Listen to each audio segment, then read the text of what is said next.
Hello, bienvenue au Port Manette. On est le 12 juin 2026. Bienvenue en juin encore, hein. Ça fait bizarre, déjà 6 mois. Et cette semaine, on accoste avec du lourd.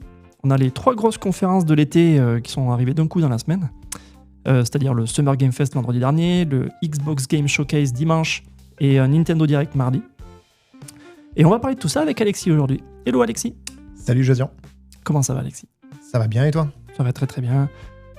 Les jours sont beaux, les jours rallongent. Ça fait plaisir. Plus de temps pour gamer, non? Les barbecues, ouais. Les barbecues rallongent aussi, ouais.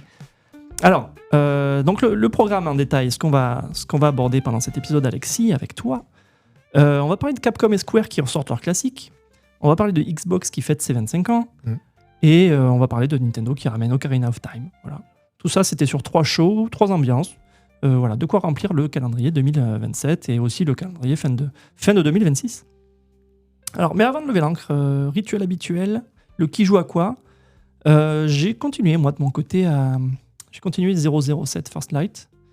Timidement, j'avance quand j'ai un peu de temps. Ça reste toujours un bon jeu, ça reste toujours intéressant de le regarder d'un point de vue un peu scientifique. Tu sais, le côté, ça ressemble un peu à du Hitman, c'est marrant. Là, on sent qu'ils sont retenus de pas trop faire du Hitman, justement, c'est marrant. Et voilà, d'analyser à quel moment ils ont pioché un peu à droite à gauche en se disant ok, là c'est le moment de faire du Uncharted avec des séquences explosives et dynamiques et ultra cinématisées. Donc voilà, ça reste toujours un bon jeu. Et voilà, même si les gens le critiquent un peu pour certains petits bugs de collision, des trucs comme ça, c'est pas... Voilà, on n'est pas là pour ça. Tu t'amuses. C'est amusant, ça reste du spectacle. Côté team aussi, il y a Anto qui a fini Crushed in Time. Ouais. Le point and click français, humour décalé, un peu méta. Et sa review à lui, donc on peut la trouver sur le site, il en a fait une vidéo. Je pense que c'est un peu comme ça qu'on vit tous les point and click, je crois. Toi aussi peut-être, j'aime le genre point and click, mais je me frustre très vite parce que je me cogne à chaque fois contre le truc classique du ça rime à rien, ces solutions là. Si le truc c'est juste de cliquer sur tout pour au final tomber sur la solution, c'est moins marrant quoi. Ouais, après celui-là a quand même l'air très original avec. Alors il apporte une originalité de gameplay avec le côté point and stretch. C'est marrant de trafiquer tout le décor. Donc je serais quand même tenté de le tester moi-même, mais voilà. Au vu de ce qu'il a dit, je pense que je vais avoir la même conclusion que lui, c'est que je pense que je vais me cogner la tête parfois contre quelques solutions pas forcément logiques. Et voilà. Quoi de neuf de ton côté à toi? J'ai terminé Mina the Hollower de Yak Club, là, le studio qui avait fait Shovel Knight, du coup. Oui. Et là, donc, je suis en train d'avancer un petit peu dans la démo de The Adventure of Elliot qui sort la semaine prochaine. Pour te préparer avant l'achat Exactement. Okay. Et en parallèle, j'avance un peu, parce que je suis un peu maso quand même. Donc dans FF7 Rebirth. Attention, on a le nom du dernier morceau, mais te trompe pas. Ah oui, je vais faire gaffe quand même, pas spoiler la suite. Tant qu'on y est d'ailleurs, on parle un peu de ça. On va sûrement en parler beaucoup après, mais est-ce que dans tout ce que tu as vu cette semaine, il y a un truc qui t'a donné envie de sortir ta carte bleue instantanément là? Oui, alors il y a des trucs qui m'ont donné envie. Le truc. Ah, le truc. Alors, ça voudrait dire, est-ce que je l'ai déjà fait du coup? Est-ce que j'ai déjà sorti la carte? Ah oui, peut-être que ça peut s'appliquer dans ce sens-là. Ouais. Non, j'ai pas fait. Mon backlog me dit non, ne me gaffe pas. Toi, t'as déjà acheté des trucs? Non, je me suis un peu calmé. Donc je verrai en fonction des prochaines sorties. Peut-être que la semaine prochaine, du coup. On va voir, on fera un petit topo à la fin de l'épisode. Allez, du coup, on lève l'encre. Alexis, on va commencer par le coup d'envoi de la semaine Summer Game Fest, avec le Summer Game Fest lui-même, vendredi dernier. Donc c'était le 5, c'était 2 heures de show présenté par Geoff Keighley depuis Los Angeles. Donc en gros, ce show, il s'est ouvert sur le remake de Resident Evil Code Veronica, qui a été rebaptisé juste Resident Evil Veronica. Et ce show s'est refermé ensuite sur la présentation, l'annonce du Final Fantasy VII Révélation, le troisième morceau de la trilogie remake. Voilà, et entre ces deux gros pavés, il y avait à peu près 38 trailers, avec beaucoup de retours de licence, pas mal de suites, et l'observation rapide qu'on peut en faire, c'est la Switch 2 qui revient sans arrêt dans les plateformes listées en fin de trailer. Et ça, c'est plaisant à voir. Alors pour rappel, Alexis, petit peu d'histoire, le Summer Game Fest, le SGF, ça a remplacé l'E3 depuis 2020. Et c'est devenu le rendez-vous de facto, tu vois, le rendez-vous d'été qui lance la saison des annonces. Voilà, pendant laquelle les éditeurs aiment bien enchaîner les trailers. Alors quand tu regardes cette liste de bout en bout, je disais donc ce qui ressort un peu, c'est le nombre de résurrections hein, qu'on voit dans tout ça. Il y a Resident Evil qui continue dans sa démarche de moderniser les vieux titres avec Veronica. Alien Isolation 2, la bonne surprise, on est 12 ans après le premier. Ouais. Il y a 2 nouveaux projets Cuphead qui ont été annoncés, ça fait plaisir. Il y a The Wolf Among Us aussi, qu'on attendait plus trop, mais que la population attendait beaucoup depuis des années. Avec un remake du premier d'ailleurs, enfin un remake remaster du premier épisode. Un repolishing un peu. Ouais. Et puis il y a FF7 qui boucle sa trilogie. Donc c'est le retour des vieilles connaissances, quoi. Hein, on a envie de dire ça comme ça. Du coup, dans tout ce paquet de retours, Alexis, est-ce qu'il y en a un qui te fait envie ou que tu trouves peut-être casse-gueule pour le coup ? Alors moi, je vais peut-être faire mon vieux con, on va dire, mais c'est vrai que j'avoue que l'ouverture avec Resident Evil Veronica, ça m'a pas laissé de marbre. Ouais, j'avoue que c'était un des Resident Evil que j'avais vraiment adoré à l'époque. Tu l'avais fait sur Dreamcast alors ? Non, je suis quand même pas aussi vieux que ça. J'avais joué sur GameCube quand ils l'ont ressorti. Je l'ai commencé sur Dreamcast. D'accord, oui. Mais alors, je n'étais pas si jeune que ça, mais quand même, j'étais assez jeune dans ma consommation de jeux. Trop jeune pour l'apprécier vraiment, je pense. D'accord, ouais. Je me suis un peu heurté à, une difficulté ou... je sais pas, ça ressemblait pas au héros d'avant, donc j'étais peut-être un peu désarçonné là-dessus. Ok, ouais.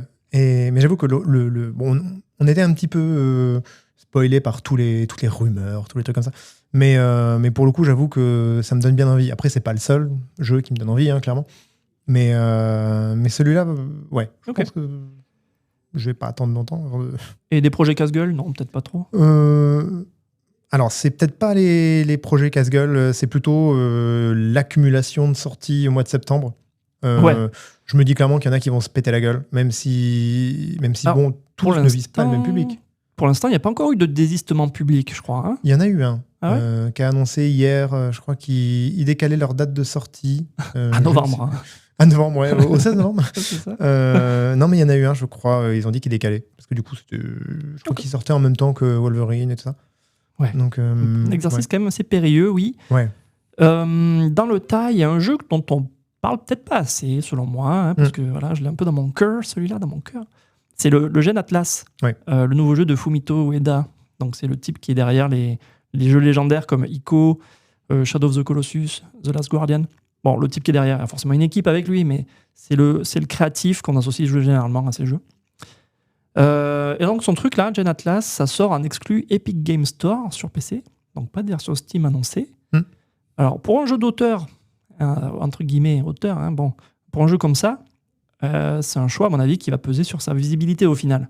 T'en penses quoi, toi, de tout ça ? Bon, alors le problème, c'est que généralement, quand il annonce un jeu, le père Ueda, c'est que ça sort pas avant au moins 5-6 ans. Tu rajoutes 5 ans et t'as la sortie. Ouais, c'est ça. Après, j'ai l'impression qu'il y a quand même pas grand monde qui a compris ce que c'était. Est-ce que c'était un monde dans lequel on évoluait, on devait explorer et faire construire des trucs Ouais.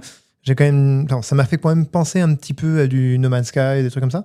Okay. Alors j'ai un petit peu peur qu'il soit confronté non pas que à sa vision, mais aussi à la concurrence, parce qu'il y a pas mal de trucs qui ressemblent à ça sur le marché, je trouve.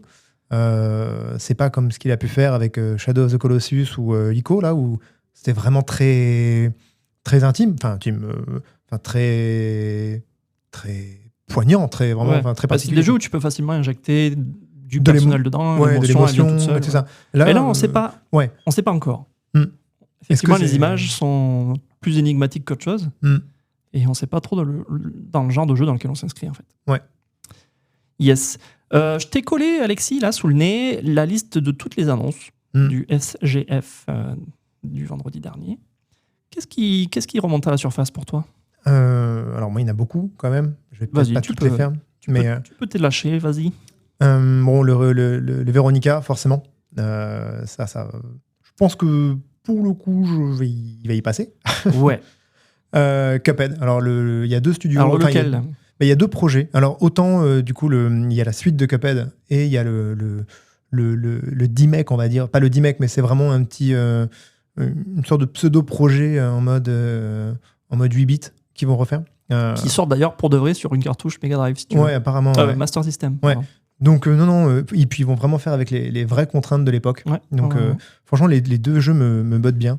Après, on n'a pas vu d'image du Cuphead 2, en vrai. On a juste vu une annonce. Ouais. Ils ont vraiment dit qu'ils travaillaient sur un Cuphead 2, enfin, Cuphead 2 ou suite, quoi.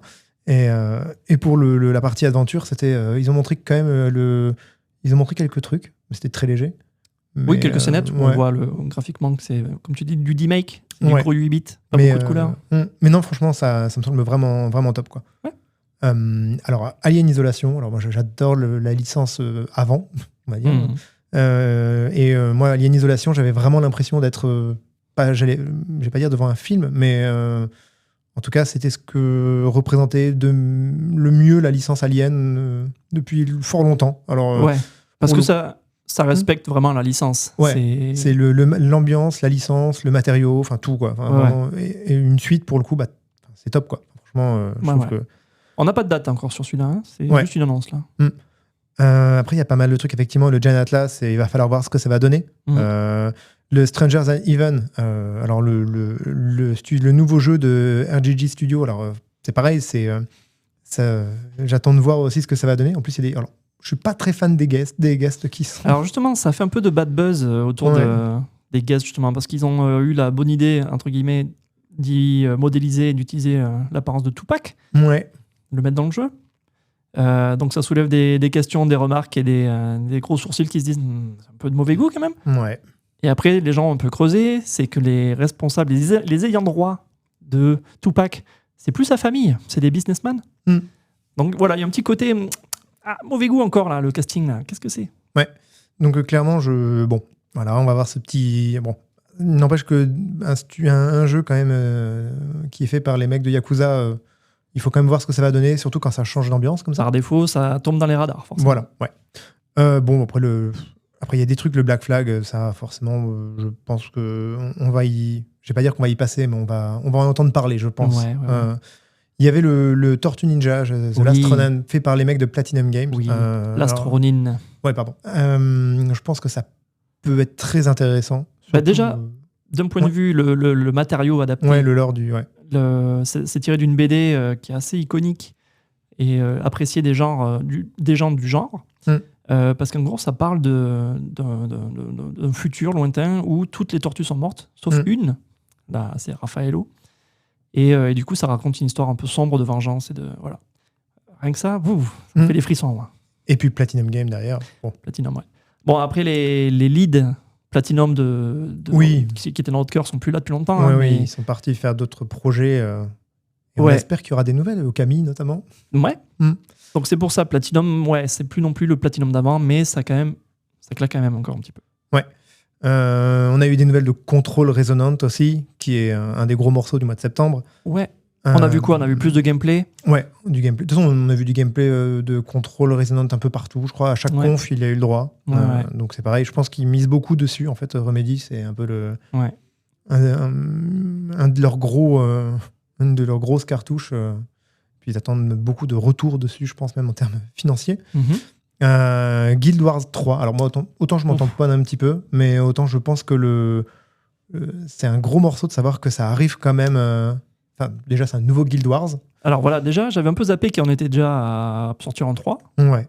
Mais je pense que ça peut intéresser Anto, ça. Il avait passé longtemps, de nombreuses heures sur Guild Wars 1. On va ne plus avoir de nouvelles de lui pendant un moment comme ça. Et ça va poser problème.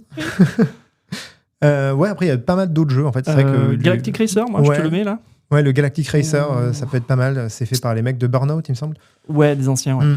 Parce qu'en général, les licences Star Wars, j'en ai un peu rien à claquer. C'est pas une licence qui me fait vibrer. Mais le jeu a l'air super fun. Avec la petite ADN Burnout qui transparaît, là, ça me plaît beaucoup. Il y a le Virtua Fighter, voir ce qu'ils vont en faire. Ça m'a vraiment fait penser à Sifu. Oui, parce qu'il y a eu en plus, là, bizarrement, un gros focus sur le mode histoire. Plus que sur le versus. Même si on a vu quelques secondes de versus, là, pendant une presse. Mais gros focus sur le mode histoire pour l'instant.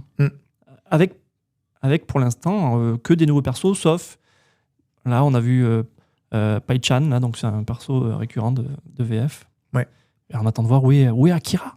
le perso principal, là, le mec en blanc, là, avec son kimono. Ouais, ça arrivera, je pense, assez vite. Ouais.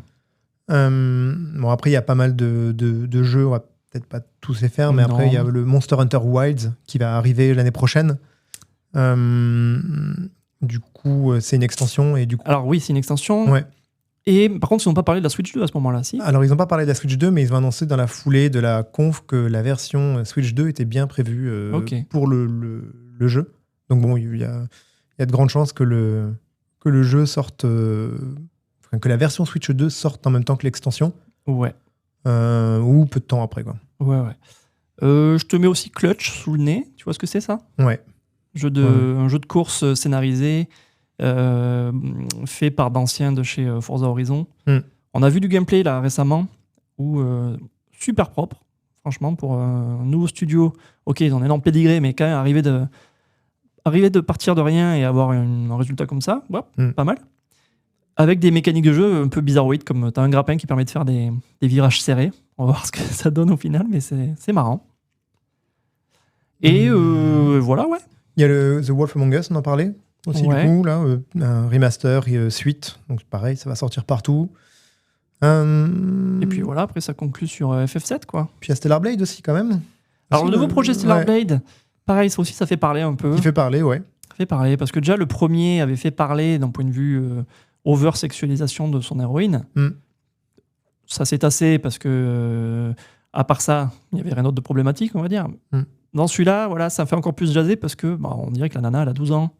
Et elle est autant sexualisée que Yves du premier jeu. Donc, petit malaise ambiant autour de ce jeu, avec des déclarations en plus des développeurs du jeu qui disent ouais, elle est plus jeune. Oui, mais justement, c'est pour ça qu'on. Mais elle a plus de personnalité. Oui, alors, elle a une personnalité extravagante. Oui, mais c'est ça qu'on vous reproche, les gars, c'est la jeunesse du personnage. Bref. Compliqué. Et puis, donc, comme tu disais, ça finissait après sur FF7 Révélation. Voilà, donc on connaît le sous-titre.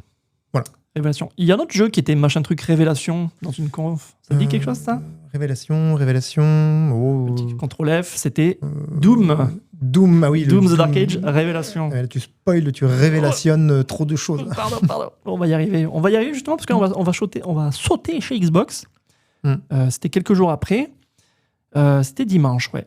Donc au programme, ce qu'on a vu, c'est Xbox qui célébrait les 25 ans de la marque avec une nouvelle console. Alors, une nouvelle version de la Series X, pardon, et une manette qui va avec. Donc tout ça, vert translucide pour rappeler un peu le vert translucide de la toute première Xbox dans une édition limitée. Ce truc-là, ça sort en novembre. Je sais pas qui va acheter ça. Là, pour le coup, je pense que c'est pas mal.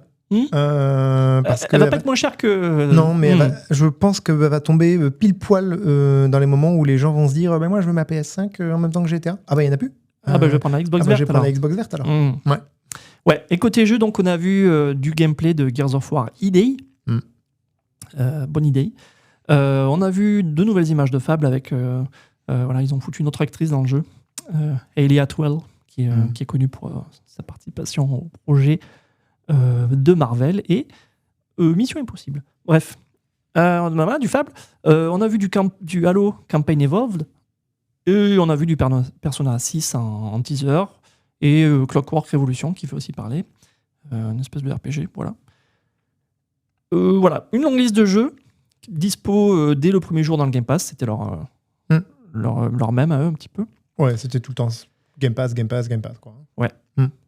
Et donc voilà, donc ce qui fait parler un peu dans cette conférence-là, c'est le côté stratégie multiplateforme de Microsoft, où on voit de plus en plus de jeux qui tombent sur PlayStation et Steam et nanana. Donc le show de cette année, ça a permis de voir un peu où une limite commence à se tracer, parce que ils ont annoncé dès le départ que Gears of War E-Day et Clockwork Revolution vont rester exclus console Xbox. Donc ça sortira sur PC quand même, mais sur console, ce sera que chez Xbox. Donc déjà, un peu étrange de démarrer peut-être avec Gears. On va voir si on en parle après. Halo, lui, il reste multiplate, donc on l'aura sur PS5 en juillet. Donc c'est ça qui est un peu étrange. Halo, qui est le symbole quand même Xbox, je trouve, dans l'absolu. Lui, il part à la concurrence, mais Gears reste. Est-ce que c'est cohérent pour toi ce qu'ils commencent à faire ou ça continue un peu dans le message brouillé comme on le vit depuis des mois? Je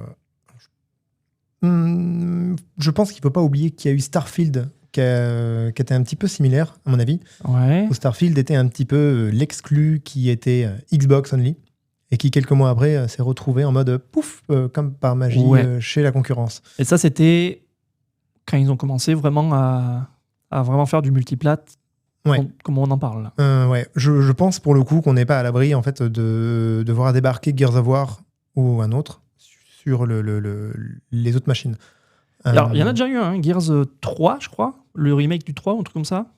Mais même le remaster du premier, je crois, aussi, qui est arrivé en mode comme ça. Ouais. Donc, dans tous les cas, après Halo, il y a quand même aussi une commu derrière. Je pense qu'ils veulent peut-être...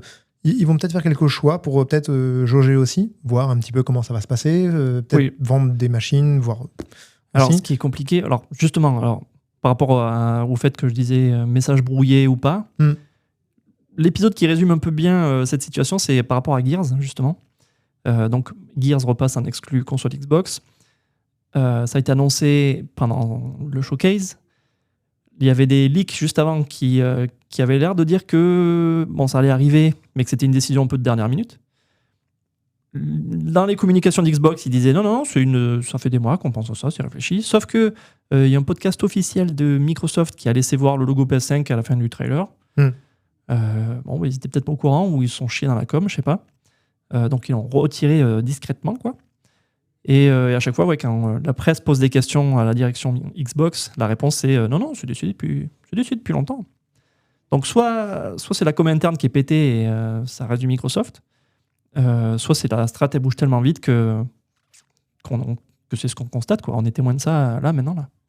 Dans les deux cas, c'est pas ouf, je trouve.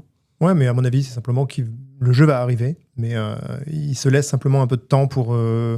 peut-être pour vendre du Game Pass, pour donner en fait de l'intérêt au Game Pass. C'est pas Call of Duty en fait qui va vendre du Game Pass, vu que c'est les joueurs généralement PlayStation qui vont l'acheter. Ouais. Il leur faut bien une. C'est pas non plus Gears of War qui va vendre des machines. Je pense pas que ce soit Gears qui va vendre des machines. C'est pour ça que commencer avec Gears, c'est un peu étrange. Hein. Et je pense qu'il leur fallait aussi des jeux pour dire Xbox n'est pas un éditeur tiers. Ouais. Là pour bien le coup. Pas loin, pour le coup, parce que Xbox est presque un meilleur éditeur tiers pour Sony, en fait, que Sony n'est lui-même. Oui, il y avait des moments dans l'année où tu voyais le top 10 des jeux les plus vendus sur Play Store. 8 étaient des jeux Microsoft. Mais ouais. Et, et d'ailleurs, on s'était pas concerté pour ça, mais il y avait aussi quoi donc Microsoft durant après du coup sa conf. Il y a aussi un petit shitstorm qui se passe avec les conditions de doublage. Oui. Vas-y, fais-nous un petit résumé de ces histoires-là, c'est intéressant. Là, en fait, depuis... Alors, généralement, on a l'habitude d'avoir des jeux qui sont doublés dans toutes les langues. Notamment en français. Surtout en français, parce qu'on est un peu chauvin. Mais là, en fait, depuis quelque temps, on a des jeux notamment des jeux Microsoft, qui débarquent et sans le français. Oui. As-tu l'explication ? Eh bien, en fait, il semblerait que dans les conditions, dans les clauses de contrat, en fait, Microsoft a des petites demandes qui... Alors, tu me corriges... Toute petite demande, petit détail. Toute petite demande, donc tu me corriges si je me trompe, mais qui concernerait en fait la réutilisation ou l'exploitation des voix qui ont été faites par les artistes, en fait, pour de l'utilisation dans l'entraînement avec de l'IA ou autre. Exactement ça. C'est exactement ce que dit la clause. Et donc, nous, chez nos chers Français, nos chers doubleurs français, ça coince un peu. Ça coince parce qu'ils sont représentés par une entité unique qui a de la gueule et qui dit non, personne chez nous fera ça. Voilà. Donc, au lieu de dire écoutez, on comprend, ou voilà, Microsoft dit simplement fuck off, quoi. Donc, ça sera en anglais, et puis voilà.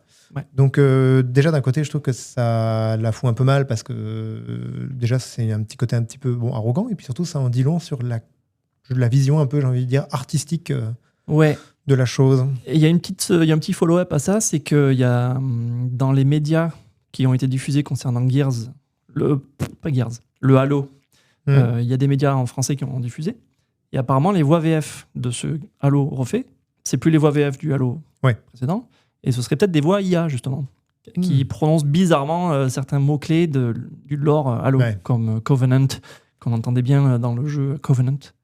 Et là, ce serait des convenants. Donc, c'est apparemment, petit shitstorm aussi là-dessus. Alors, bon, bref, on rembobine. On se reconcentre sur le showcase. Comme tout à l'heure, je t'ai mis la liste de tous les jeux annoncés dans le doc, là. Qu'est-ce que tu veux refaire remonter à la surface ? Alors, je pense quand même que le Gears of War, le E-Day, ça peut être cool. Et surtout, je trouve que c'est un jeu qui peut peut-être remettre la Xbox sur le devant de la scène. C'est une machine, je trouve, qui est très souvent oubliée. Et j'aimerais bien en fait que ce jeu puisse en fait remettre un peu de remise en avant. Bon, Fable, moi j'ai un petit peu lâché Fable depuis pas mal de temps, mais ça reste ça reste du lourd quand même. Tu vois, moi, si j'avais été Microsoft, j'aurais foutu Fable en exclu. J'ai l'impression qu'il a plus de poids et d'impact sur le grand public que Gears. Mais je pense que le public je pense que le public Xbox est plus prompt à dégainer sa carte bleue ou pour autre. Pour Gears, ouais. Que Fable, Fable... Que Gears, on a quand même eu pas mal d'épisodes, il peut y avoir un peu une saturation, alors que Fable, il y a un appétit qui est en attente depuis pas mal de temps, là. Ouais, mais j'avoue que... effectivement, le Halo Campaign Evolved, lui, par exemple, lui aussi, il aurait pu, mais pour le coup, c'est une bonne porte d'entrée pour la licence. Donc ça, par exemple, tu vois, faut le foutre partout. Si tu as envie de créer une nouvelle génération de joueurs qui aiment Halo, il faut le mettre partout. Ça, par exemple, je trouve que c'est une bonne idée, tu le fous partout. Et en plus, tu mets le Halo 14, et ça, tu le mets exclu Xbox. Comme ça, les gens ils vont se dire, putain, j'adore, je le veux. Ouais. Et ça, c'est pareil, ça, je trouve que ça a l'air intéressant. Le nouveau Hellblade aussi, donc qui n'est pas Hellblade, c'est Senua. C'est Senua tout court, cette fois. D'ailleurs, Ninja Theory avait dit qu'ils avaient arrêté leurs autres projets pour se focus sur ce jeu. Et moi, j'avais bien aimé, j'avais joué au précédent, et je trouve qu'il avait une ambiance de ouf. Tous les Hellblade ont une ambiance de ouf, de toute façon. Mais franchement, c'est très cinématographique, on va dire. Mais avec une ambiance de Barjo, et je trouve que ça rend bien. Ce qui a l'air bien avec ce nouveau projet-là, c'est qu'il a l'air d'avoir un peu plus de gameplay. Les bagarres ont l'air un peu plus... un peu plus de profondeur. Ouais. Après, c'est vrai qu'il va falloir voir, du coup, l'ambiance. C'est toujours ça. Enfin, c'est vrai que moi, elle a l'air d'être là. Encore. Après, il y a beaucoup de jeux aussi tiers. Comme quoi ? Alors, le Castlevania, je trouve que ça a l'air de déboîter. Je suis mitigé sur ça. À mon avis, c'est un avis un peu pété, attention. J'aime beaucoup Castlevania. Je suis très content qu'il y en ait un nouveau. Il a l'air bien. Mais j'ai du mal avec le look du jeu. Ok. J'ai le goût, là. J'ai le goût d'un jeu Xbox Live Arcade. Tu vois, cette génération-là Je flash, Alors, je vais pas dire flash. Je flash non plus, mais oui. Mais je vois la génération Xbox Live Arcade avec des modèles 3D, des animations qui sont pas forcément aussi poussées que ce qu'elles devraient être pour moi sur un projet comme Castlevania, quoi. Ouais. Moi, j'ai un peu peur, en fait. Autant Motion Twin ont fait un truc ouf avec Dead Cell. Je sais pas à voir comment ça va se passer avec un véritable grand Metroidvania. Voilà. De ce qu'on a vu, quand même, j'avais un peu peur, moi, pour les phases de platforming, parce qu'il y a pas mal de platforming, mine de rien, dans les Castlevania, comment traverser les décors avec les différents outils que le jeu t'unlock, là. On a vu vite des trucs intéressants avec le grappin qui te permet de faire des tours de plateforme, là. Tu vois, je me dis, ok, peut-être niveau gameplay, il y a les idées qu'il faut. Mais c'est juste, c'est superficiel, mais c'est le visuel qui me bloque un peu, là. Et après, si on devait... le retour de Crazy Taxi, j'aime pas du tout l'aspect, par contre. Je trouve que ça fait très IA. Enfin, alors là, on parlait d'IA tout à l'heure, mais j'ai l'impression que ça fait vraiment un jeu qui a aucune âme. Je vais peut-être pas me faire d'amis. Mais je vois ce que je veux dire. Le rendu 3D, il est clean. Ouais, mais il n'y a rien qui dépasse, quoi. Ouais, beaucoup trop. Mais beaucoup trop, quoi. Alors, il y avait une simu de secte, effectivement, Join Us. Rien que pour le côté original, j'ai vraiment envie de voir ce que ça va donner. Le nouveau Métro, là aussi, les deux premiers. J'ai jamais tenté ça. Ouais. Les deux premiers étaient vraiment excellents. Alors, il faut jouer dans le noir, par contre, sinon on ne voit rien. Mais les deux premiers étaient excellents. Donc, voilà. Le Persona 6, c'est le retour du 4. Donc, là aussi. Alors, autant le retour du 4, j'ai un peu peur. Parce que autant le Persona 4... C'est un remake ou un remaster ? C'est un remake. Un remake, ouais. Comme ils ont fait pour le 3. Ils vont enlever les trucs qui dérangeaient à l'époque. Ils ont l'air de faire ça. Ils vont rajouter du contenu. Et c'est pas le genre de jeu dans lequel il manque du content. Hein. C'est un peu. Alors oui et non pour le coup. Parce que pour avoir fait le 4 encore récemment, c'est des jeux qui sont très très cool. En tout cas, le 4, moi je trouve a la meilleure histoire, en tout cas dans les récents. Mais c'est vrai qu'il y a beaucoup moins d'environnement que le 5, si on le compare au 5, du coup. Beaucoup moins d'environnement. Et j'ai un peu peur qu'on se retrouve à avoir les mêmes problèmes que le 3, avec des donjons qui sont ultra répétitifs. On peut vite à tourner un peu en rond parfois. En même temps, j'ai envie de dire, c'est ce jeu en même temps, comme ça. Le 5 est beaucoup plus dense en fait dans ses activités que le 3. En même temps, le 5, 4, il a corrigé c'est ça, des années de retour sur 3 et 4. Donc ouais. Après voilà, Résonance, Plague Tale, ça je pense que ça va être aussi qualitatif que les deux premiers. Ouais. Alors ça c'est marrant parce qu'il m'attire beaucoup plus que les deux premiers qui avaient le focus à chaque fois sur ce truc-là avec les hordes de choses qui t'attaquent là. Le 1 avec les rats, il m'avait intrigué, je l'ai jamais fait. Le 2 avec le kid, là, ça avait l'air sympa. Et là, le 3, il a l'univers qui est, je sais pas, montré là. Ça m'intéressait. Il y a eu Valor Mortis. Je sais plus ce que c'est ça. C'était un Souls. Un Souls avec l'époque napoléonienne. Avec Vincent Cassel. Ouais. Alors moi, par contre, quand j'ai vu ça, j'ai pas. Enfin, je demande qu'à voir parce que moi, j'ai pas du tout été convaincu, mais bon. Mais voilà, ça m'intrigue beaucoup. Donc voilà. Après, il y a Wolong 2 aussi. Il y a du Age of Empires. Après, il y a eu des mises à jour, du Flight Simulator, du Sea of Thieves, du Elder Scrolls Online, Age of Empires. Voilà. Et beaucoup de jeux quand même, je trouve. Ça a enchaîné quand même. Je me suis dit que... Enfin, je disais la dernière fois que s'il n'y avait pas la console, ça serait décevant. Je trouve qu'ils ont tenu une conf quand même pendant 2 heures. C'était pas mal. Enfin, c'était dense, quoi. Il y avait beaucoup de choses. Et quand tu fais le topo un peu, pas grand-chose qui arrive sur Switch. Dans tout ce qui est lu là. Oui, on s'attendait à avoir des trucs, notamment du Diablo, des trucs comme ça. Et pour le coup, on en parlera peut-être un peu. Je me demande un peu où ils sont. Mais je pense que ça arrivera dans une conf en septembre avec le Tokyo Game Show, notamment. Et tu crois que c'est un deuxième élan Microsoft pour dire regardez, parce que on sait pas qu'est-ce qu'ils vont faire maintenant. Mais je pense que ça arrivera au Tokyo Game Show avec des annonces prochainement ou après du Shadow Drop comme ça. On n'est pas à l'abri qu'il y ait des jeux qui sortent comme ça. Ok, let's go. On continue avec le troisième morceau, on va pas dire conférence, troisième morceau d'annonce de la semaine. C'était Nintendo qui, mardi, a lancé son propre direct. Et du coup, presque tout tourné autour de la Switch 2, normal. Hein. Il y avait des petits détails Switch 1, mais voilà. Le gros morceau, c'est le remake d'Ocarina of Time qui est annoncé quand même pour 2026. On n'en sait pas plus sur le jeu, ni voilà. Mais on sait que c'est cette année. Et à côté de ça, il y avait du Kingdom Hearts 4 qui, on sait qu'il sortira au lancement sur Switch 2. Un nouveau Xenoblade Genesis pour 2027.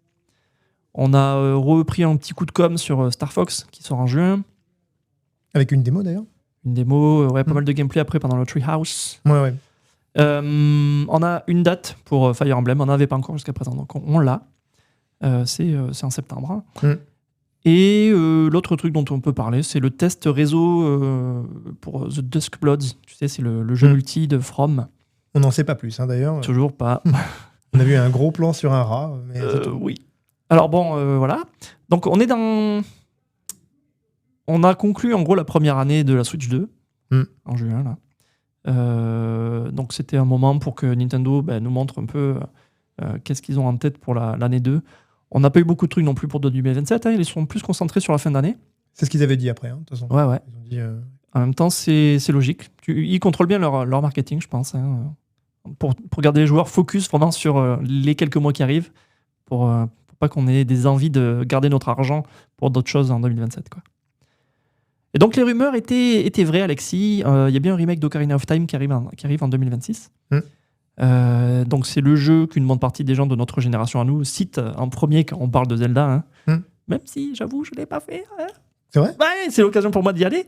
Je ne l'ai pas fait, mais je l'ai quand même commencé plein de fois chez des potes Je voulais faire la blague en fait en un mode. ému. Non, c'est vrai. Ah. Mais tu sais, ça fait partie de ces jeux. C'est pas que c'est un blind spot dans ma culture de joueur, mais je sais que le jeu existe, je sais qu'il est excellent, je sais que je vais l'adorer.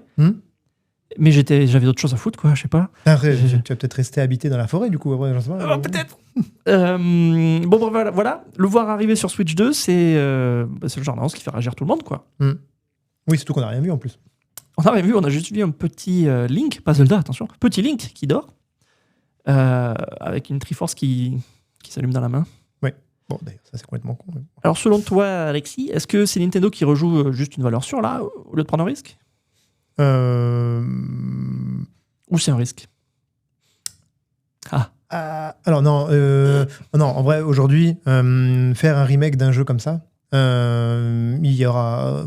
Je vais pas dire que c'est un risque, mais ça va forcément gueuler, en fait. Enfin, alors, j'ai déjà un avis, moi, si tu veux. Ok, ouais. J'ai déjà un avis. Vas-y. J'ai pas joué au jeu. Ouais, tu vas gueuler, vas-y. J'ai pas joué au nouveau jeu, j'ai pas joué au vieux jeu. Ouais. Mais j'aime pas trop le look de ce qu'on a vu. Ok. Il y avait un petit côté, tu sais, rendu hyper réaliste, que tu trouves des fois sur des posts Twitter avec des gens qui te disent « Hey Nintendo, voilà ce qu'il faudrait que vous fassiez avec vos jeux. Regarde, j'ai fait un rendu hyper réaliste de Link. Bon. J'attends de voir comment ça bouge, j'attends de voir vraiment des vraies images, mais là, ce que j'ai vu... Alors c'est marrant parce que moi, j'ai l'effet un tout petit peu inverse pour le coup, parce que ça me rassure un petit peu qu'ils sortent de Breath of the Wild avec le côté cel-shadé. Pseudo cel-shadé, ouais. Parce qu'au moins, ça permet de dire aux gens il y a un changement de gène. C'est un peu con, mais de dire voilà, on sort du truc. Les gens, voilà. Clairement, je le vois comme étant un peu bon. On va refaire un petit peu, alors peut-être pas comme Star Fox, qui est vraiment, pour le coup, Star Fox... J'ai le même avis sur Star Fox. Mais voilà, mais pour le coup, Star Fox, ils vont prendre la base du jeu. Bon, je pense pas qu'il y ait le même budget, enfin j'espère.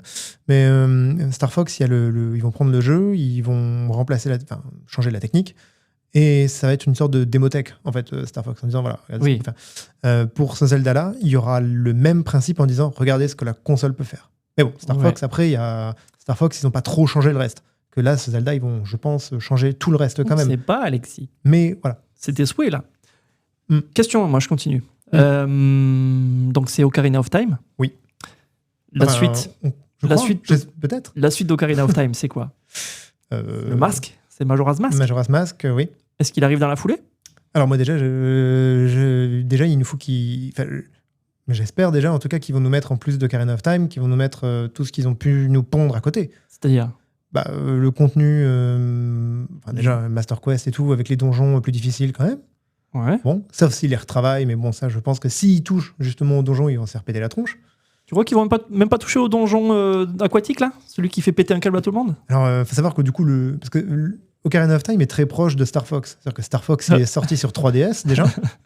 Parce que c'est des jeux qui sont ressortis sur 3DS. Oui. Oui, d'ailleurs, l'édition 3DS était un peu plus jolie, mais gardait l'aspect 64 quand même. Et puis, il y a eu des trucs qui ont été faits dans la version 3DS pour améliorer justement le donjon, temple de pour s'adapter aux sensibilités des joueurs modernes. Voilà, donc ils vont peut-être refaire la même chose. Encore plus moderne. Encore plus moderne. Tu n'auras même plus besoin de jouer. Mais alors, du coup, oui, imagine si en 2028, Majora's Mask. Ouais, peut-être. Qu'est-ce qu'on fait après ? Qu'est-ce qu'on fait après ? On va pas directement aller sur... On va pas aller directement aller sur celui où Link est un loup, tu sais, ce jeu dont j'ai oublié le nom là. Twilight Princess, non. On va pas aller directement sur Twilight Princess, même si c'est la même continuité. Elle est compliquée, hein, la continuité Zelda, mais on est dans la même continuité, Alexis, là. Mais oui et non. Oui. Je peux spoiler, on pourra en parler un autre jour, mais c'est dans le lore officiel, c'est ils appellent ça la branche, la timeline de Link enfant. Oui. Et il se trouve qu'il y a un personnage de...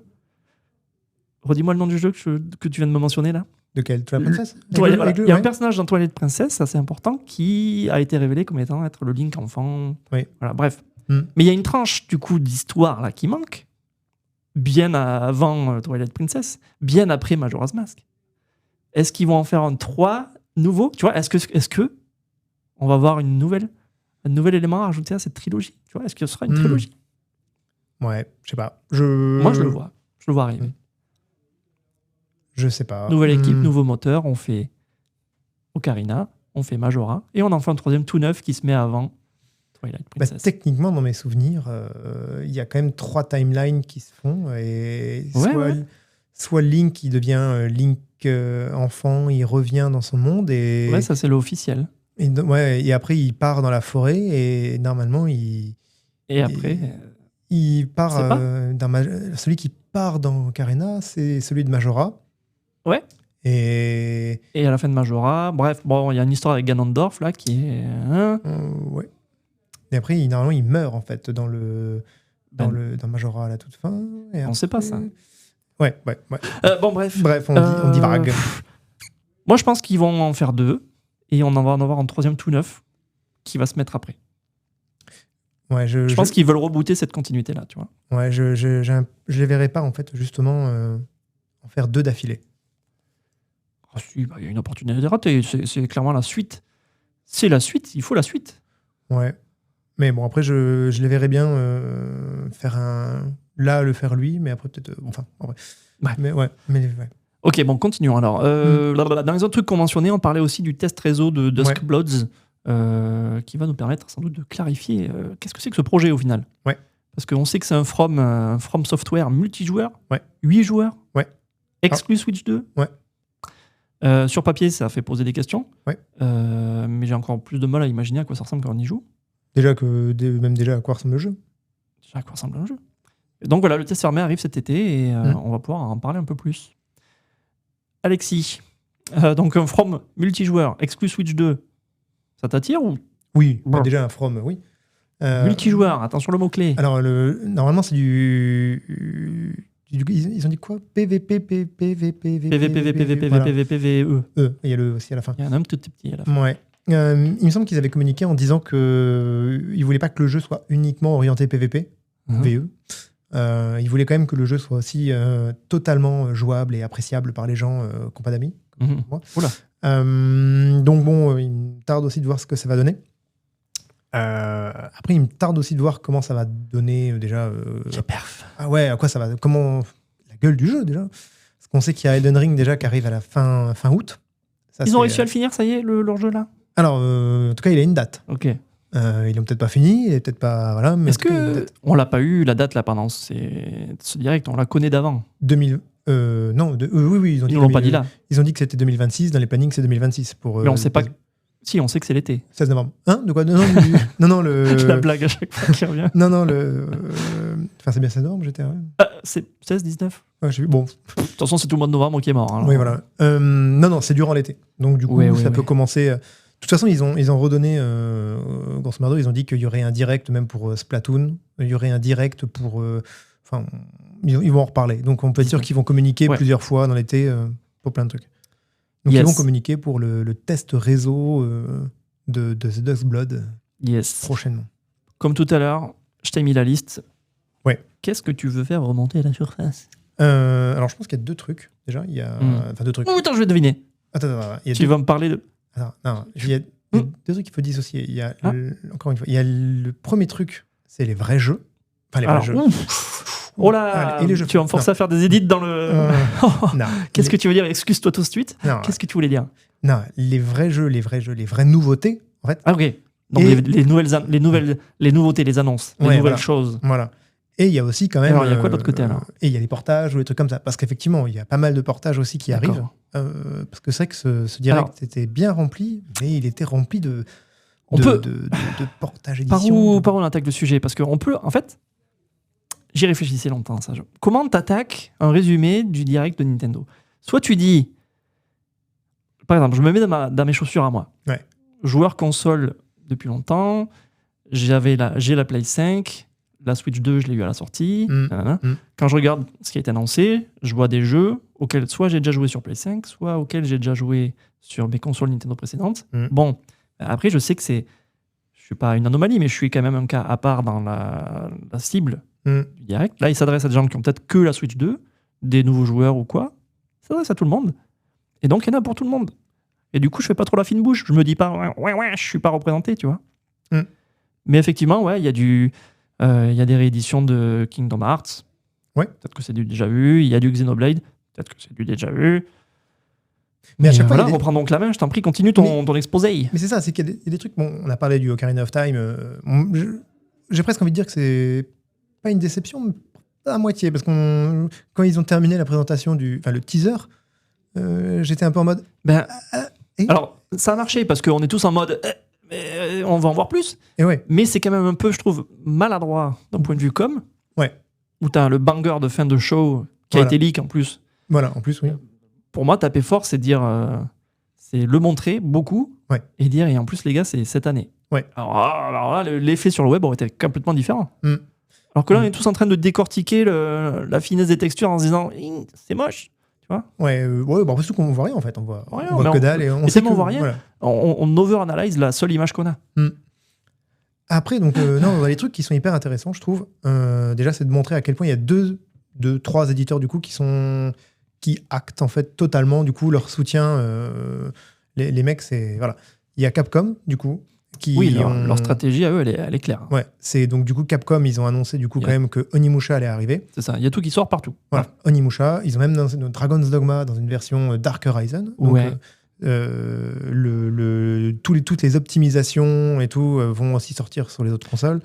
Il y en avait besoin. Ouais. Donc il y a ça, ils vont même ressortir leur jeu comme donc il y a du Devil May Cry qui va sortir. Oui. Donc bon, il y a beaucoup de encore une fois, je vais le dire qu'une fois, mais il y en a beaucoup qui râlent en mode oui, c'est des jeux qu'on a déjà vus, machin. Ouais, alors j'ai envie de dire à 30 balles jouer à Devil May Cry en portable sur ses chiottes, voilà, c'est pas avec la PS5 qu'on peut le faire sans raquer 1000 balles quoi. Donc non, je trouve que c'est très cool. Et Square Enix aussi qui annonce quand même du coup ou qui remontre. Donc on a droit à du FF14, on a le droit aussi à un portage à moyen donc d'un Final Fantasy gacha qui était mobile. Oui, je cherche son nom, c'est Résonance. Ouais, okay. C'est ça. Voilà, on a encore le droit à une petite démo vite fait de Elliot, très vite. On a le droit surtout en fait à l'arrivée donc de la collection Kingdom Hearts qui arrive. Qui était avant uniquement en cloud. Donc là, la version cloud va dégager. Et donc, il y aura tous ces jeux-là qui seront sur Switch 2. Alors, je suis déçu parce que je me suis un peu trompé dans la trame. J'ai pas écrit le titre entier de la collecte. J'ai pas écrit le détail. Ah oui, non, mais c'est pas la peine. Parce que je voulais te le lancer, justement. 2 plus 5 et demi. Ouais, non, mais on va dire Kingdom Hearts 1.3, quoi. Ouais. Donc, il y a une énorme collection qui arrive. Je crois que le premier bout de la collection est quand même dispo sur Switch. Donc, voilà. C'était pas des jeux cloud ? Si, c'est ça. Et je crois qu'ils ont été... En fait, les jeux cloud, en fait, ils vont dégager la collection cloud. Ils sont déjà... Je crois que c'est effectif. Je crois que j'ai entrecroisé une news qui disait que les versions cloud de KH étaient déjà KO, là. Ça y est ? Ok. Je croyais que ça allait être... Bon, ils les ont virés. KO. Et on peut, du coup, télécharger la collection à un prix plus attractif si on avait la version cloud. Ça fait plaisir. On t'enlève ton jeu et on t'en donne pas un autre à la place. C'est vrai. Ça aurait été bien que ce soit au moins gratos. Voilà. Yes. Mais on pourra mettre les sauvegardes. Et il y a Kingdom Hearts 4 qui a été annoncé sur Switch 2 au lancement. Donc ça, vraiment, c'est cool. Ouais. Après, du coup, côté Nintendo, c'est un peu léger quand même. On a eu une date pour Fire Emblem, mais on connaissait déjà. On a du contenu pour Splatoon, on savait déjà qu'il arrivait. On a du Star Fox, mais bon, le jeu sort dans 2 semaines. Voilà. La grosse annonce quand même de Nintendo, en plus de Zelda, c'est qu'on pourra jouer au Xenoblade sans se brûler les yeux, parce qu'ils arrivent avec une mise à jour 4K à 60 FPS. Ouais. Et surtout, l'arrivée de Xenoblade Genesis, qui sort pour l'année prochaine, 2027. Donc là, c'est un très gros morceau. Et alors, les Xenoblade, là, il y en a 3. Ouais. Ils en sortent un par mois, je crois. Ouais. Sachant que Xenoblade, c'est à peu près 200 heures de jeu. Ouais. Ils pensent qu'il y a des gens qui vont se retaper les 3, là, qui vont se faire 600 heures avant d'arriver direct sur le... Non, mais ça, par exemple, tu vois... Oui, vas-y. Typiquement, c'est le genre de jeu où aujourd'hui, tu as une Switch 2. Toi ? Moi ? Tu n'as pas joué à ces jeux. Toi ? Moi, là, je n'ai pas joué. Voilà. Et du coup, tu peux te faire ces jeux qui font partie des 3 meilleurs JRPG aujourd'hui. Voilà. Et puis, ils ont aussi annoncé un Switch Sport, mais bon, voilà, ça, c'est encore différent. Ça vise un autre public. Ouais, alors attends, si on reprend un peu le truc aussi. En bonne surprise. Muramasa, ouais. Donc ça, c'est un remaster. C'était coincé sur Switch, ça. Oui. Sur Wii. Oui. Et ils avaient déjà fait une version Vita à l'époque. Oui. Mais voilà, on l'avait pas revu depuis. Donc, moi, je suis content de le revoir, lui. Très content, ouais. Qu'est-ce que c'est que tu veux dire quoi encore? Petite mise à jour de Pocopia, mais j'ai envie de dire ça. Voilà. Ça suffit, les jeux cosy, ça voilà. suffit. Des Switch 2 de Minecraft, mais bon, voilà. Oh, ça suffit, ça aussi. Orbital, qui a l'air très bon. Ça a l'air bon, ça. Franchement, ça fait un. Alors, tu sais, ouais, les jeux multijoueurs coop dans notre vie à nous, ça, c'est dur. Ouais. Ça va peut-être être celui où on va forcer un peu pour le faire, non? Ouais, ça, je pense que ça va être très cool. Là, puis visuellement, ça déboîte. Oh, ça déboîte. Et c'est une exclue Switch 2. Enfin, oui. console en tout cas. Mais oui. Donc, on avait dit il y avait Onimusha, Fire Emblem. Ouais. Bon, du contenu. Bon, faut qu'ils arrêtent dans les DLC les contenus de Donkey Kong Challenge, Donkey Kong Bonanza, machin. Faut qu'ils arrêtent. Deltarune, c'est très cool. Si vous l'avez pas fait, il faut le faire. Je rembobine un peu sur ce que tu dis avec Donkey. Parce que Donkey Kong, ouais, c'est une espèce de collection de mini-jeux qui rappelle un peu le truc qu'ils avaient fait avec la NES Collection. Là. Enfin, tu sais, les petits concours arcade NES, là. Ouais, c'est des sortes de pseudo-challenge. Qui rappellent ce qu'ils ont fait à l'époque dans les années 80, là, où ouais. tu pouvais gagner de la thune. Vite fait. Mais vite fait. Non, ce que je voulais souligner, là, c'est que dans ces petits jeux, il y en a qui concernent le DK Bonanza. Ouais. Il faut avoir le jeu pour pouvoir les lancer. Mais c'est une réflexion que j'ai souvent quand je vois passer des gros jeux avec des gros budgets et qu'il faut qu'ils en vendent des pelles et des pelles pour arriver à les rembourser. Je me dis, il n'y a pas assez de gens, il n'y a pas assez de studios qui prennent leur jeu et qui en font genre le jeu en tant que plateforme. Ouais. Le jeu sort, et bien 6 mois après, tu as peut-être un add-on qui va sortir qui continue à lui donner de la substance. Et du coup, là, je trouve que ça en fait partie. Le jeu est sorti l'année dernière, c'est pas grave, on continue, bam bam, des petits trucs qui font que le jeu vit encore. Mais après, c'est comme pour le contenu additionnel. Là, ils vont pour les 40 ans de Mario, tu vas pouvoir dans le DLC de Donkey Kong modifier un peu des trucs avec des thèmes différents, tu peux remplacer des pièces. Alors, mais dans mon idée du game as a platform là, c'est plus un peu comme ils avaient fait avec le God of War le dernier. Ok. Où tu avais le jeu solo, il y avait une fin. Mais ils ont sorti une espèce de mode supplémentaire, tu sais, une espèce de mode roguelite. Ça, c'est exactement ce qu'il faut faire. T'as dépensé des millions pour faire ton jeu. Sort à la fin un truc qui, bon, ça reste dans le lore, ça reste dans les codes du jeu, mais ça redonne une vie, il y a de la rejouabilité. Il y a un potentiel super fort, quoi. Et on ne le voit pas encore assez, ça, je trouve. Voilà, c'est pour ça. Je voyais du DK, là, je me dis, tiens, ouais, c'est un peu ça. C'est un peu cette idée-là, quoi. Mais je t'en prie, tu peux reprendre le déroulé. Non, mais après, du coup, il y avait, effectivement, on en parlait un peu tout à l'heure, mais le Rhythm Paradise Groove, qui sort bientôt aussi. On avait déjà une date, lui? Non, on n'avait pas de date. Si, début juillet. Oui, c'est Fire Emblem, on n'avait pas la date. Ouais. Donc voilà, après, il y a eu du FF, il y a eu pas mal de petits trucs. Voilà. Après, en portage, on a eu du Lies of P, effectivement, Muramasa, du Métaphore Is Fantasio, d'ailleurs, qui arrive. Donc 2 trucs quand même, c'est que bon, il sort en novembre. C'est l'un des rares jeux à sortir en novembre. Oui, le 12. Ouais. Et j'ai vérifié, c'est bien le 19 novembre, la zone. Ouais. Et la zone de clash. Et au Japon, il faut savoir que le jeu sera vendu un petit peu moins cher. Je crois que c'était 4 000 yens. Donc c'est pas mal. Ça tombe bien, c'est exactement ce que j'ai dans la poche. Grosse surprise, par contre, une grosse annonce quand même. C'était Stellar Blade qui arrivait, le premier, mais qui arrive sur Switch 2. Ouais, parce qu'à la base, c'était un jeu édité par Sony Studios, ça. Ouais. Stellar Blade 2, enfin le truc qu'ils ont montré, oui, par contre, c'est self-édité par eux-mêmes. Ouais. Ils ont regagné leur indépendance un peu là. Celui-là, je sais pas qui c'est qui l'édite du coup. Parce que c'est eux-mêmes. Shift Up, moi. C'est Shift Up tout court. Ouais. Shift Up. Ouais. Okay. Donc, mais surtout, ça. Il y avait ce jeu, et il y a aussi Lords of the Fallen 2 qui a été annoncé pour sortir en même temps que les autres machines. Et bon, c'est 2 jeux qui, je pense, techniquement, peuvent montrer que la machine peut être au même niveau que les autres, ou en tout cas essayer, quoi. Ouais. T'as pas parlé du nouveau atelier? C'est dans les montages qu'ils ont fait là. Atelier Kaira. Ouais. Ah non, c'est pas ça. Ouais, ils ont fait un montage de fin en tout cas, avec plein de trucs qui sortaient, un peu moins peut-être importants, ou voilà. Ou des trucs qui sont sortis day one de la conf. C'est ça, ouais, parce que du coup, on a eu, comme tu dis, le Atelier Kaira qui sort bientôt. On a eu un nouveau Tales of qui sera un remaster. Donc, bon, le Rise of the Tomb Raider, des trucs, le MGS Master Collection, SnowRunner, voilà, Observer de System Redux, Warhammer 40 000, le Space Marine 2. Ça, c'est un jeu de tes chouchous, ça, l'Observer. Là. Ouais, Observer de Bluebird Team, ouais, ça va être cool. Ouais. Daisy qui va sortir aussi, un jeu de survie multi. On va voir comment ils vont le faire rentrer. Donc voilà. Et surtout, Fitness Boxing 3. Qui, nouvel épisode. Voilà. Ah, c'est une version Switch 2, je crois. Oui, exclu Switch 2. Donc, voilà pour le topo des 3 confs. Je pense qu'on a su souligner avec professionnalisme tout ce qui méritait de l'être. Et humour. Et trait d'esprit. Et raffiné. Oui. Allez, on va redescendre un peu sur Terre, Alexis. On va voir un petit peu plus concrètement ce qui est sorti cette semaine à travers toutes ces conférences.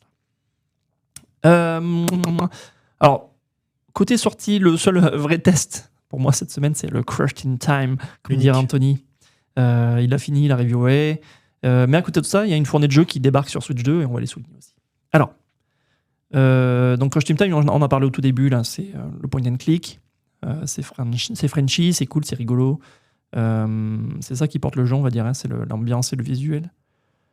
Anto est souligné que les énigmes sont souvent tirées par les cheveux. Donc, il faut juste cliquer partout et au bout d'un moment, tu vas trouver la solution, quoi. Et bon, voilà. Donc, c'est un bon moment si tu t'accroches à l'écriture et si tu t'accroches au genre, je pense, à du point and click. Mais il faut s'attendre un peu peut-être à caler sur diverses scénettes. Ensuite, côté Switch 2, il continue à porter tout le catalogue Tomb Raider sur la console. Donc l'an dernier, on avait eu la définitive édition, tu te souviens ? Ouais. On avait les remasters un peu plus après au printemps. Et là, c'est Rise of the Tomb Raider qui débarque. Et donc ils l'ont lâché par surprise pendant le direct avec les DLC directement. Et il manque plus que alors j'ai du mal à suivre, mais c'est le Shadow, je crois, qui reste. Ouais, le Shadow of the Tomb Raider, c'est la dernière trilogie. Hein, c'est le dernier morceau de la trilogie moderne, ouais. Qui n'est plus moderne que ça bientôt. Ils la sortent encore.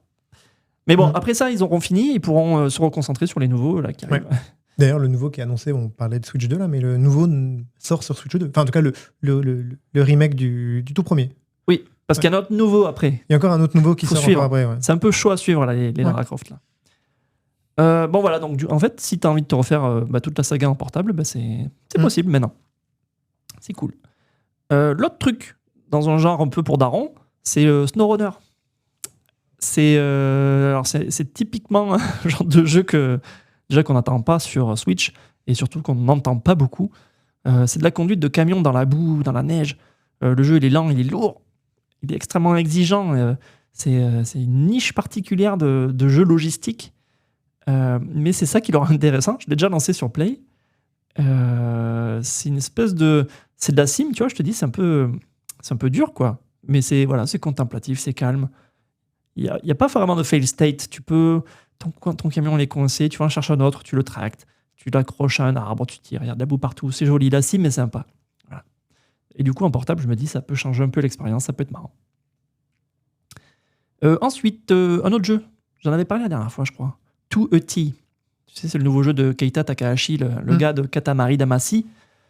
Je t'avais raconté, là, tu incarnes un ado qui est coincé en petit pose, les bras tendus. Ouais. Et t'essayes de vivre ta vie normalement là-dessus. Petite allégorie de l'handicap. Nanana. C'est doux, c'est bizarre. C'est très Takahashi. Les bémols dont on en parle, c'est en fait c'est un portage Switch 2 et apparemment il boite un peu. Côté technique, c'est peut-être pas ça. Après, c'est pas un jeu exigeant, il n'y a pas du gameplay précis. C'est des scénettes de vie, voilà. C'est peut-être pas trop gênant pour ce genre de jeu. Ce qui est quand même un peu étonnant vu que c'est pas un foudre de guerre non plus le truc. Non, c'est pas un jeu très ambitieux graphiquement, mais bon, peut-être que d'un point de vue tech, ils n'avaient peut-être pas le temps ni le budget d'aller trop loin dans l'optime. Et le dernier morceau, c'est tout le pan Xenoblade là, qui arrive. C'est les 3 épisodes qui repassent sur Switch 2, comme tu disais, en version optime. Et le premier, il est déjà dispo. Tu l'as pas pris, toi? Non. Tu veux pas le refaire? Non. J'ai un backlog déjà qui m'insulte. Toi. Et les 2 autres vont arriver dans l'été. Et comme je disais, je crois que c'est un peu un mois. Il y aura un juillet et un août. Ouais, c'est possible. J'ai pas les dates précises, mais c'est ça. Ouais. Avec le dernier qui arrive en 2027, quoi, le Genesis, le 4. Et donc, oui, bon, voilà, comme on disait, c'est une bonne porte d'entrée pour tous ceux qui n'ont pas déjà fait ces RPG qui sont quand même de haute qualité. Que tu vas t'empresser. Alors, Xenoblade 1, je l'ai déjà commencé sur Wii. Donc, tu vas le finir, ça? Non, parce que il m'avait un petit peu manqué de respect quand même, ce jeu. Tu te souviens, je t'ai raconté où j'ai joué 40 heures. C'est tout? J'ai joué 40 heures à ce jeu et j'étais toujours pas sorti du tuto. Le jeu me tuto. Mais la vie est un tuto après, tu vois. Oui, mais je me prenais encore des prompts dans la tronche. Et savais-tu que pour... arrêtez, j'en peux plus là. J'en suis encore qu'au début du jeu, au bout de 40 heures. Non, je suis passé à autre chose. Voilà. C'est vrai, histoire vraie. Bon, bref. T'es pas prêt pour le 2 alors? Non. Je l'ai commencé le 2, même pas. C'est dans lequel qu'il y a des robots? Le 1, le 2, le 3, le X. Partout. Bon, bref. Dans cette fournée là, Tomb Raider, SnowRunner, Two Ethics, Xenoblade. Qu'est-ce que tu prends direct? Qu'est-ce que tu laisses tomber? Tomb Raider, peut-être, non? J'ai rien pris, mais j'avoue que le Tomb Raider me tente bien. Après, avec Aspyr, j'attends... Est-ce que c'est Aspyr? Aspyr. J'attends un petit peu quand même les patchs. Les patchs, ouais. Déjà, la définitive édition là, du premier Tomb Raider, qu'ils avaient sorti 2 versions différentes. Pour le premier, le classique, là. Pour la version définitive, il y avait 2 versions. Ouais. Alors, bon, alors, je l'ai pas pris. Pas si définitif que ça. Ouais, mais je l'ai pas pris. Okay. Celui-là, il était sorti sur Switch et Switch 2. Et bon, je suis un petit peu l'évolution du truc, quoi. Et le gyro marche pas. Comme sur celui-là, hein, tu peux pas. Le gyro marche pas non plus. Il a fallu attendre. Mais il marche pas parce que c'est pas prévu ou parce que. Non, le gyro, ça marche pas. Et c'est-à-dire qu'en gros, t'as une option gyro, ça marche pas.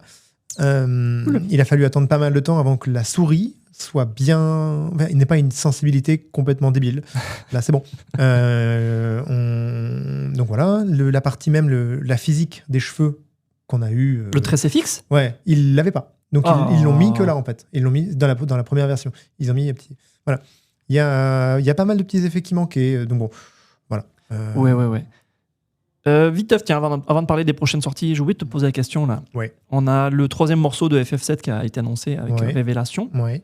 Est-ce que j'attends qu'il nous fasse une version complète avant de m'y lancer? Alors, on l'aura cette version-là. Oui. Oui. Mais bon, pour le coup, te connaissant, tu peux te lancer dès maintenant dans le remake. Tu le finiras d'ici octobre. Tu penses que tu peux voir plus loin que ça? Tu peux ensuite te lancer dans le Rebirth et tu le finiras en avril. Tu auras peut-être même le Révélation en promo. Ou alors je pourrais regarder des let's play. Ah non. Non, c'est interdit ça? Ah non. Ah merde. Bon, allez, vite, un focus sur les prochaines sorties de la semaine qui arrive. Ouais. Semaine un tout petit peu calme quand même, on aime bien le dire aussi ça. Il y en a 2 que je souligne. Et c'est 2 jeux de Switch. Je fais pas exprès, mais c'est juste que y a un gros focus sur ça maintenant là. On pourrait même rajouter un autre. Je te laisserai le faire après. Ouais. Le premier, c'est le Adventures of Elliot. C'est un RPG HD 2D. Ça sort le 18 juin sur Switch 2. Sur PC, PS5, Xbox aussi. Hein. C'est du Square Enix. C'est du RPG. Je ne saurais pas te raconter qu'est-ce qui se passe. J'imagine que c'est une histoire d'une personne lambda qui d'un coup devient importante dans le monde et qui doit sauver le monde peut-être. Alors s'il fallait résumer un peu, c'est une suite, pas une suite, mais ça s'inspire. Non, ça s'inspire un petit peu de Secret of Mana, Zelda. Ouais, c'est facile de dire ça. Ouais, mais c'est fait par la team Asano. Donc c'est eux qui ont fait les Bravely Default, Octopus Traveler, les Live Live. Ouais. Un jour, on parlera peut-être de la saturation HD 2D, mais bon. Alors pour le coup, la HD 2D en fait en changeant de style, parce que là ils ont fait du RPG tour par tour, JRPG, enfin vraiment du JRPG, voilà. Ils ont fait un petit peu de stratégie aussi. Là ils passent vraiment sur de l'action RPG. On est vraiment sur quelque chose de différent visuellement. Hein. On est vraiment sur un ça peut. Donc de toute façon il y a une démo qui est dispo. Oui. Et qui est. Ce sera peut-être intéressant qu'on la check vite avant la sortie. Ok, et moi, mon truc que je mets en avant, c'est un petit jeu, hein, attention, mais ça tape directement dans mes goûts. C'est Parking Garage Rally Circuit DX. Donc, ça sort le 18 juin. C'est un petit jeu de course arcade, esthétique hautement rétro. Hein. C'est de la 3D, 3D qui gratte les yeux, comme à l'époque de la Play. Et du coup, c'est un petit jeu de course où tu driftes dans des parkings à étage. Tu vois le look un peu du truc. C'est pas un gros budget du tout, c'est une petite équipe, hein, c'est même je crois que c'est un petit équipier. Hein. Ouais. Voilà. Mais voilà, c'est une idée simple qui est apparemment super plaisante à jouer et c'est le genre de jeu que j'adore avoir sur moi dans ma poche, dans ma portable préférée. C'est quoi le 3e que tu veux souligner? Est-ce que ce serait pas un jeu de tes chouchous? Et ouais, vite fait, rapidement. Donc c'est de la Bloober Team. Bloober. C'est Observer System Redux. Alors, il faut savoir que c'est un jeu qui est déjà sorti sur Switch. C'est un jeu de peur? Non, oui, un peu. C'est un thriller d'horreur, justement, dans un univers un petit peu cyberpunk. Donc, c'est en vue à la première personne. Et donc, du coup, cette version Redux, en fait, c'est une version qui modifie totalement, enfin, qui a une sorte de remake du premier jeu qu'ils ont fait. Une réécriture, Ouais. Donc, ils ont refait tout l'aspect visuel. Ils ont aussi rajouté du contenu. Donc voilà. Donc, le jeu est déjà dispo sur la première Switch, enfin, du coup, le Observer de base. Et donc là, en fait, c'est vraiment un système Redux, un truc qu'ils ont refait. Donc voilà. Donc, c'est plutôt cool. Bon, c'est un jeu qui est déjà dispo sur PS5, Series X, machin. Mais voilà, donc clairement, c'est à checker. Clairement, c'est un jeu où tu voudras aller leur gratter une clé, c'est ça? Oh, bah, on ne sait jamais s'ils nous écoutent.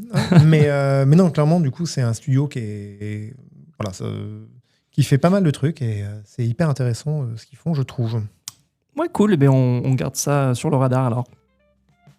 Du coup, Alexis, merci d'avoir navigué avec moi jusqu'au bout de ce tour des 3 confs de la semaine. Merci, Jason. Toujours un plaisir de t'avoir.